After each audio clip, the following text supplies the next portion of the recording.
Hablar del derecho civil supone hablar del fenómeno de la codificación. Entonces, en estas clases introductorias de derecho civil, corresponde detenerse a hacer algunas reflexiones sobre el movimiento de la codificación.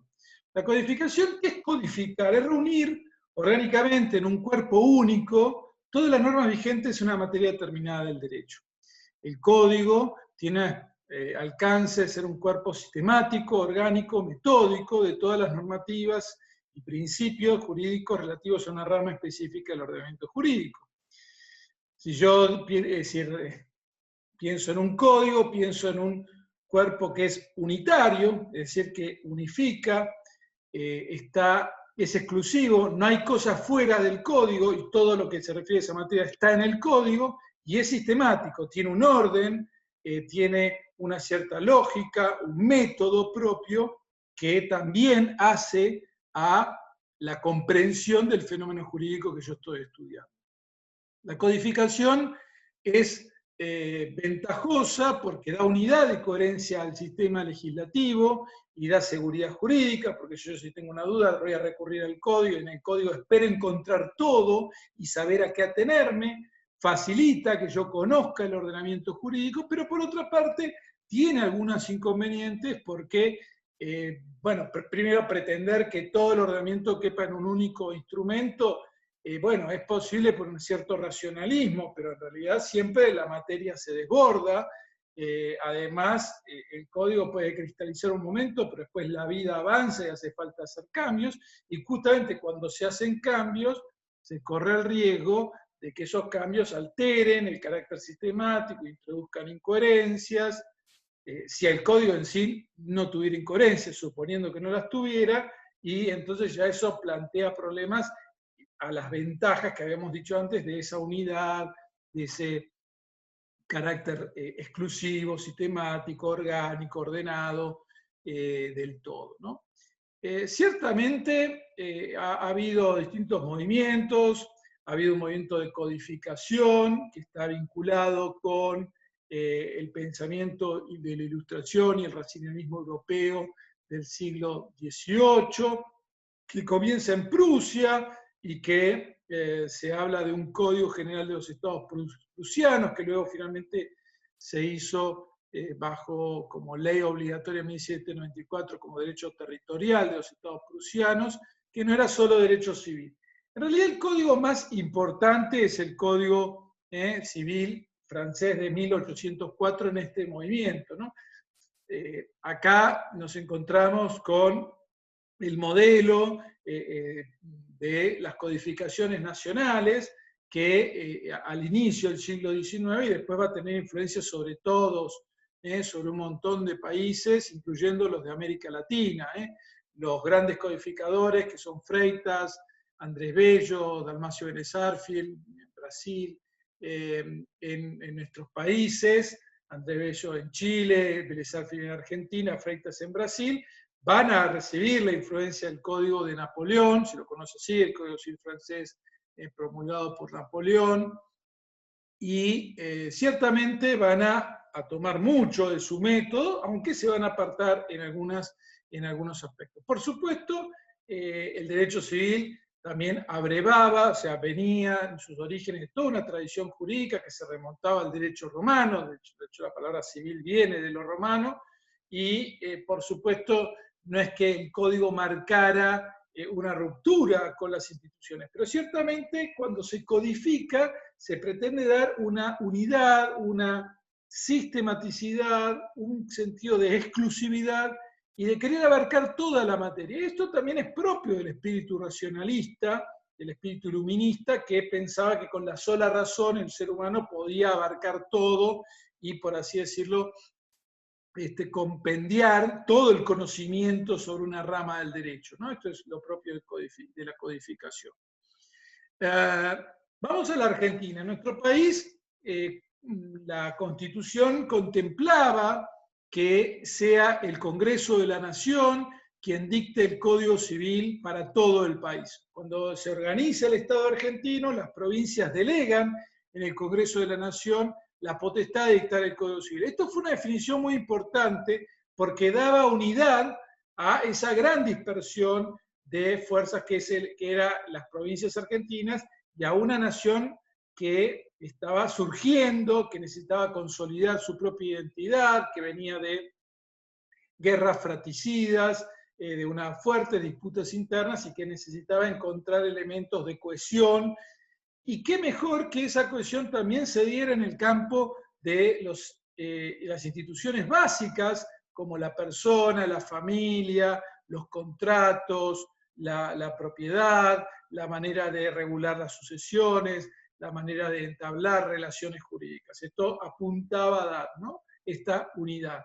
Por cierto, las provincias se reservaban la potestad de dar el cumplimiento con sus códigos procesales, con sus distintos sistemas judiciales, y va a ser progresiva la aceptación, si bien el Código Civil entra en vigencia para todo el país, va a ser progresiva esta aceptación, ¿no? Eso ya le corresponde más a los historiadores. Vamos a lo formal. Por ley de 1863 se autoriza al Poder Ejecutivo a que nombre una comisión. El presidente Mitre en 1864 le encomienda esta tarea a Vélez Arfield, jurista cordobés, destacado jurista cordobés, que se dedica durante 5 años, termina en 1869 el proyecto. El presidente en ese momento es Sarmiento, que envía un mensaje al Congreso, y el Congreso lo aprueba a libro cerrado, estableciendo por la Ley 340, ese es el Código Civil de Vélez Arfield, Ley 340, estableciendo que entraría en vigencia el 1 de enero de 1871. Este Código de Vélez va a recoger fuentes variadas. En primer lugar, el derecho romano, que esto llega a través de los estudios universitarios del mismo Vélez Arfield, de la influencia que tiene un autor como Savigny en el pensamiento de Vélez Arfield. La propia legislación española y patria, que venía ya siendo aplicada, es tomada por Vélez Arfield, quien por supuesto no quería marcar una ruptura tampoco tan grande con lo que eran la manera, las formas, la idiosincrasia de nuestro pueblo que ya regía, las instituciones que ya regían en nuestro país. Hay muchos estudios que señalan cómo se da esta continuidad de instituciones que ya venían de la legislación española y patria.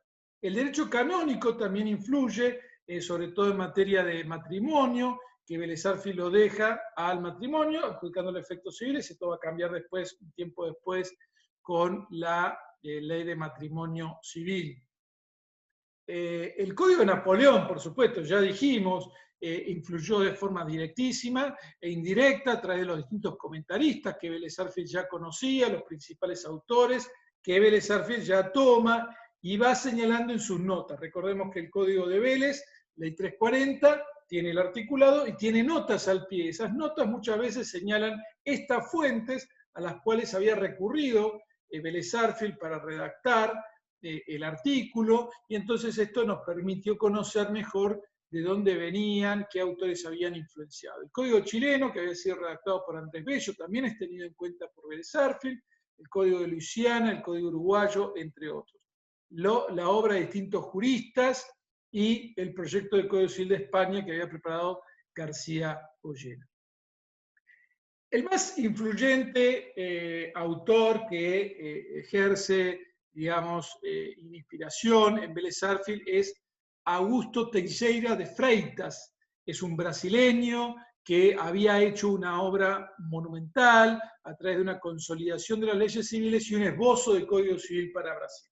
Esta obra influye mucho en Vélez Arfield, que va a tomar muchísimas instituciones, muchísimos contenidos de Freitas, y esto ya está muy estudiado, qué artículos reconocen en Freitas su origen, y realmente podemos ver aquí la mayor influencia que ha tenido el Código Civil como obra en Argentina, ¿no? Especialmente también en el método. Justamente el método del Código de Vélez seguía a Freitas, al esbozo de Freitas, aunque se apartaba en algunos puntos. El Código de Vélez, Ley 340, seguía de esta manera. Había 2 títulos preliminares, 4 capítulos y un título complementario. Los 2 títulos preliminares se llamaban de las leyes, había una teoría general de la ley y del modo de contar los intervalos del derecho. El libro primero está dedicado a las personas, que tenía dos secciones, las personas en general y los derechos personales en las relaciones de familia, o sea, persona y familia. El título segundo era derechos personales en las relaciones civiles, que tenía las obligaciones, los hechos y actos jurídicos y los contratos. Es decir, las obligaciones como digamos, el objeto del cual recaían los contratos, los hechos y actos jurídicos que tenían un carácter también más amplio, actos voluntarios e involuntarios y toda la regulación de esos actos, humanos y no humanos, y los contratos que son un tipo específico de acto jurídico.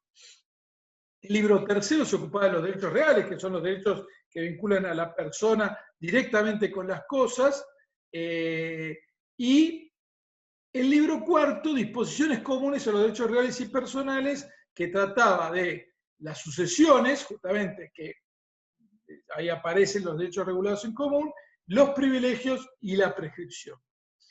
El método del código fue siempre muy valorado por el tener en un único título los hechos y actos jurídicos. La teoría de los hechos y actos jurídicos siempre fue muy valorada. El libro sobre los derechos reales también, unificarlos. El matrimonio, que no estaba tratado dentro de los contratos, sino dentro del derecho propiamente de familia, y separar las sucesiones de las donaciones. Se criticaba así que faltaba una parte general, cosa que sí existía en el esbozo de Freitas. Lógicamente hubo proyectos de reforma al Código Civil de Vélez. En 1926 se nombra una comisión, lo que da lugar al anteproyecto conocido de Bibiloni, que este jurista fue quien tuvo a su cargo la redacción.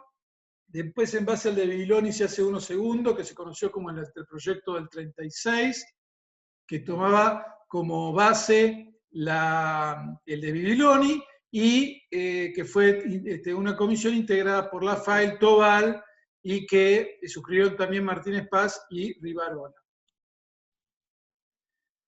El tercer proyecto de importancia en esta primera, digamos, etapa del Código Civil argentino, del Código Vélez, es el anteproyecto de 1954. La comisión presidida por Jorge Joaquín Llambías, prestigioso jurista, integrante de la Sala A de la Cámara Nacional de Apelaciones en lo Civil, con la colaboración de Ponza, Massingui, Vargalló, Sirio y Alberdi, van a redactar un código completo, un proyecto de reformas. La concreción de la reforma se da 100 años después del proyecto original, en 1968, a través de la llamada Ley 17711, sancionada el 12 de abril de ese año, que entra en vigencia el 1 de julio de 1968. Habían pasado casi 100 años, recordemos que estaba vigente de 1871, acá encontramos la primera reforma integral. La comisión redactora había estado inicialmente integrada por Abel Fleita, Guillermo Borda, José María López Soraciregui, Dalmiro Alsina Tienza, Roberto Martínez Ruiz y Alberto Espota. Hubo distintas renuncias y el proyecto finalmente fue firmado por Martínez Ruiz, Fleitas y Vidó, y Borda era el ministro del Interior, que es el que sanciona. Ciertamente Borda es considerado el principal autor de esta iniciativa, de esta ley 17711, que es, por cierto, una transformación muy importante, estructural, pero no una derogación completa. Tuvo la virtud de conservar la estructura general del código, pero introducir reformas en ciertos aspectos muy importantes que le dieron una nueva configuración. Algunas de estas reformas, que no las vamos a detallar, son la incorporación del factor moral en el derecho positivo, la protección de la buena fe, la corrección de un excesivo individualismo que se advertía en algunos institutos del Código de Vélez. Vélez, por ejemplo, no había aceptado el instituto de la lesión, lo había expresado en la nota luego del artículo 943. En la 17711 de 1968 se incorpora el instituto de la lesión subjetiva, recogiendo lo que había sido propuestas del tercer Congreso de Derecho Civil hecho en Córdoba. Este Congreso de Derecho Civil realizado en Córdoba ciertamente tuvo una marcada influencia en la 17711, muchas de sus conclusiones fueron receptadas por la 17711. La teoría de la imprevisión, esta idea de que puede resolverse un contrato si ocurren circunstancias sobrevinientes que alteran sustancialmente la igualdad entre las prestaciones, de tal manera que se torna desproporcionado, exageradamente desproporcionado para una de las partes y oneroso el cumplimiento del contrato. Esta situación de imprevisión realmente es incorporada, que tiende a buscar la justicia, y también la teoría que ve del ejercicio abusivo del derecho. Podemos decir que estos tres institutos son claves en la concepción que anima la 17711 y en el cambio que realiza sobre el Código Civil de Vélez originario. Bueno, el carácter funcional de los derechos subjetivos vinculados con este tema del abuso de derecho y la incorporación de la equidad también presente, la lesión subjetiva, la equidad para corregir en el caso concreto y determinar qué era lo justo.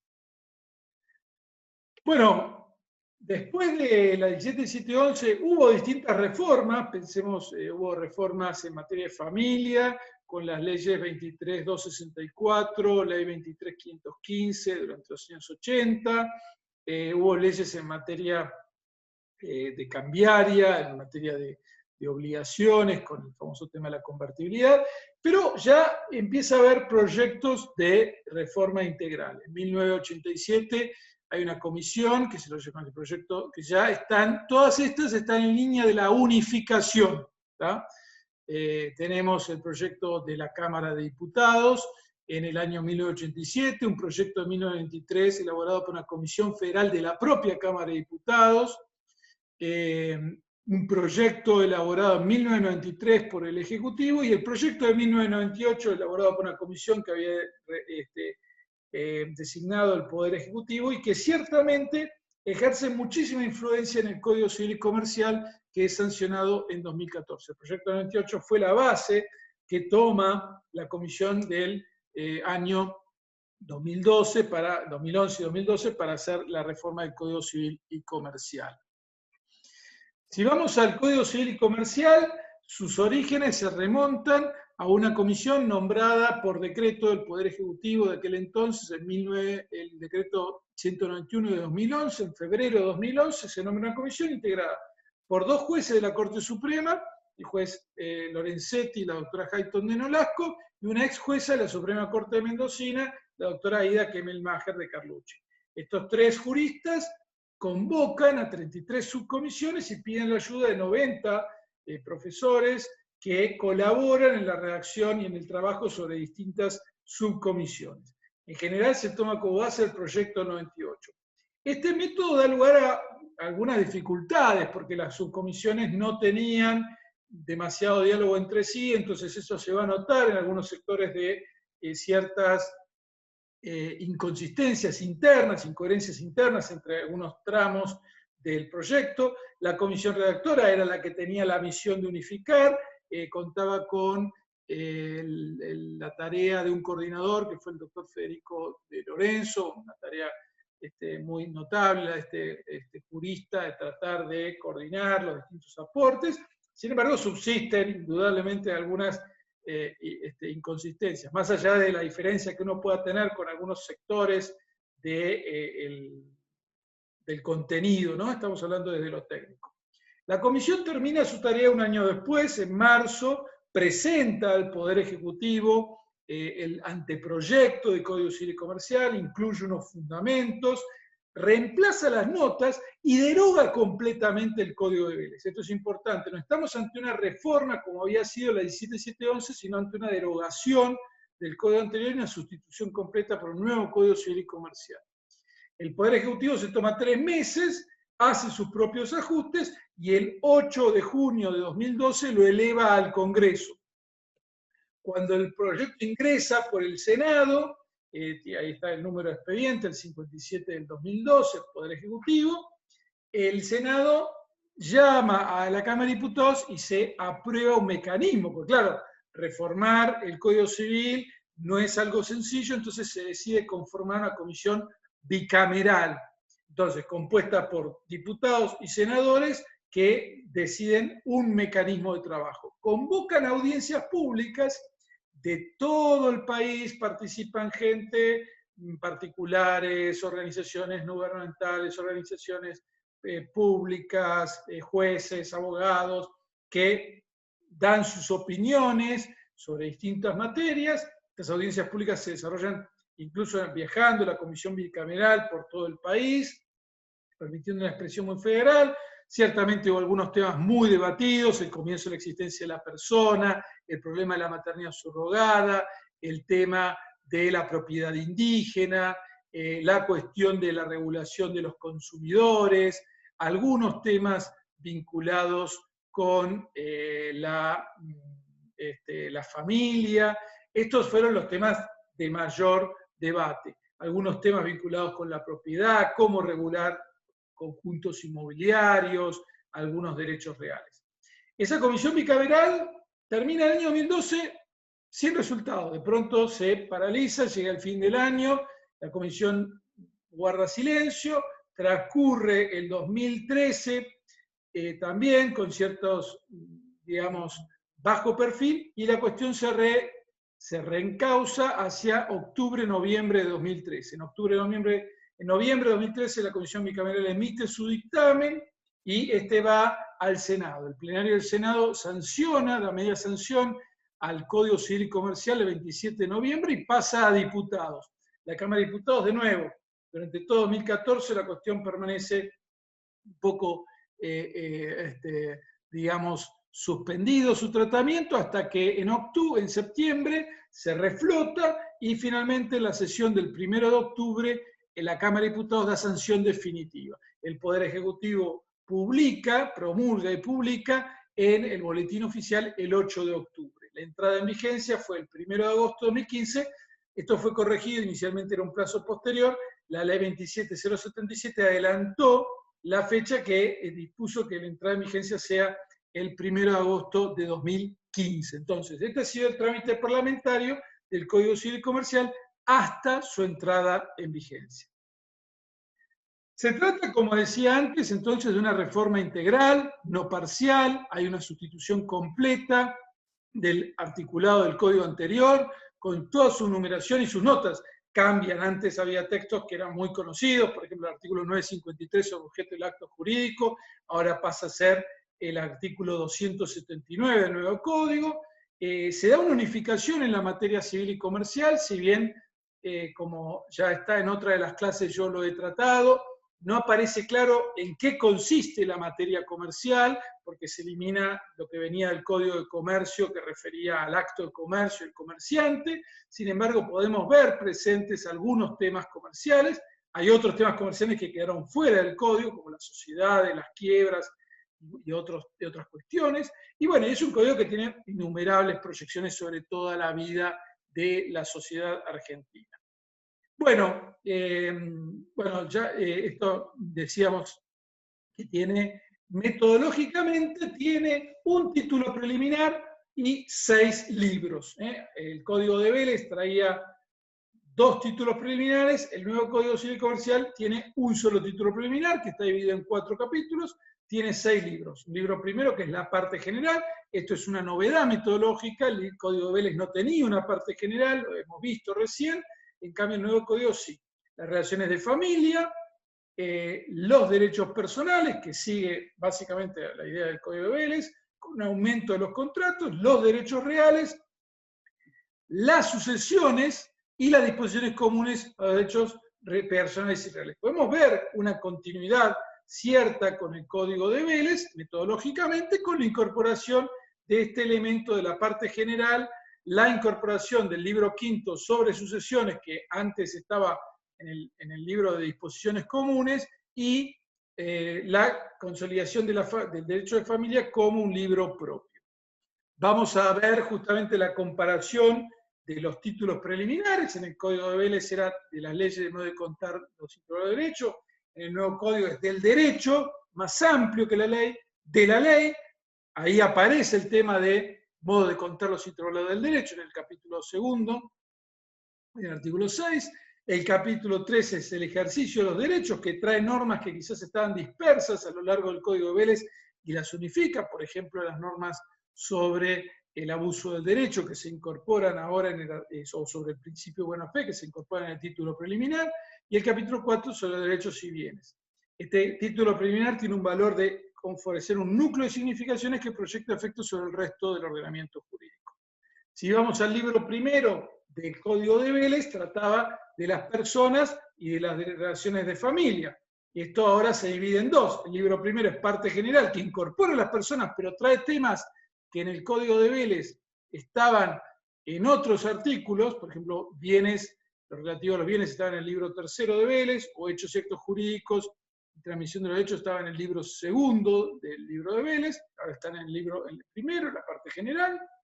Entonces se sistematiza la parte general. De hecho, la materia de Derecho Civil en la Universidad de Buenos Aires comprende todo lo que llamaríamos la parte general. En la Universidad Católica está dividida en dos: principios de derecho privado e instituciones de derecho privado. Pero también es la parte general. En general, en casi todas las universidades, en el primer año se estudia este libro primero de la parte general, ¿no? Ese libro primero, si lo comparamos, antes comenzaba por las personas jurídicas y después avanzaba hacia las personas que llamaba de existencia visible, ahora empieza por las personas humanas en el título primero y después van las personas jurídicas, acá veíamos persona humana, persona jurídica, bienes, hechos y actos y transmisión. Dentro de las personas jurídicas está mejor ordenado, comienza por el comienzo de la existencia, por la capacidad, por los derechos y actos personalísimos. Esta es una novedad que no estaba en el Código de Vélez, los derechos personalísimos estaban distribuidos en algunas normas. El tema del nombre, que está en una ley especial que se incorpora en el nuevo código, ahora ya sistemáticamente en el libro primero, el domicilio, la ausencia, la presunción de fallecimiento, que está en la ley especial, la 14394, que ahora se incorpora también al código, el fin de la existencia de las personas, la prueba del nacimiento y la representación y asistencia y la tutela curatorial, que eran temas que estaban en el Código de Vélez en familia, que se incorporan al libro primero, al título primero de la persona humana. Si vamos a la sección segunda, el libro primero de Vélez, que era la relación de familia, ahora se pasan al libro segundo, que trata todo lo referido a familia y que se estudia en la materia respectiva. Matrimonio, régimen patrimonial del matrimonio, se incorporan las uniones convivenciales, el parentesco, la filiación, la adopción, la responsabilidad parentaria y los procesos de familia. ¿Cuáles son las grandes líneas, y para ir cerrando, de este Código Civil y Comercial en materia de personas, familia? Bueno, la persona humana está regulada como un principio fundamental al inicio del libro primero, es decir, estamos diciendo, bueno, la primera cuestión que vamos a regular es la persona humana. Se deroga la definición de persona que estaba en el Código de Vélez porque se la considera como una noción previa al derecho. Persona es todo ser humano, no podría haber un ser humano que no sea persona humana. Se da una centralidad al concepto de dignidad, se ratifica la idea de que comienza la existencia de la persona desde la concepción, cosa que ya estaba en el Código de Vélez, se elimina la referencia al seno materno, que estaba en el Código de Vélez, porque aparece el problema de los embriones y esta discusión. El nuevo Código no habla de la concepción, del lugar de la concepción, dice concepción dentro o fuera del seno materno, dice simplemente concepción a secas, y se incorpora el capítulo de derechos personalísimos. Se regulan, hay una fuerte reforma en materia de capacidad, a la luz sobre todo de las convenciones de los derechos del niño y las personas con discapacidad. Realmente en este campo es donde hay un cambio muy fundamental en la parte de persona humana, con una tendencia a la autonomía, tanto progresiva de los niños, autonomía de las personas con discapacidad, acompañada de medidas de protección. En materia de familia hay una marcada primacía de la autonomía individual, se debilita la institución matrimonial, que aparece el divorcio exprés. Realmente en ese sentido se van debilitando los caracteres fundamentales del matrimonio. En el régimen de bienes del matrimonio se incorpora una opción de régimen de separación que no estaba en el sistema anterior, se incorpora una regulación de la unión convivencial, que puede estar registrada o no registrada. Se incorpora en materia de filiación las técnicas de reproducción asistida reguladas bajo la idea de voluntad procreacional, con una serie de problemas, esto vinculado sobre todo al derecho a la identidad. Se excluyó, aunque inicialmente estaba en el proyecto, se excluyó la maternidad subrogada y la fecundación post-mortem. Inicialmente el proyecto de código los traía, se excluyó esto. Esto dio lugar a un debate judicial muy importante que continúa. Distintos jueces han ido sacando sentencias admitiendo la maternidad subrogada, algo que efectivamente fue quitado del código, a mi entender no está admitida la maternidad subrogada en nuestro país. Se cambió la denominación de patria potestad, pasó a llamarse responsabilidad parental, se incorporaron normas sobre los procesos de familia. En materia de sucesiones, el cambio más importante es que se redujo la porción legítima, que era de 4/5 para los descendientes, pasó a ser de 2/3, y que era de 2/3 para los ascendientes, y pasó a ser de 1/2 para cónyuges ascendientes. Se incorporó la posibilidad de mejorar la porción legítima a favor del heredero con discapacidad, una medida enormemente positiva.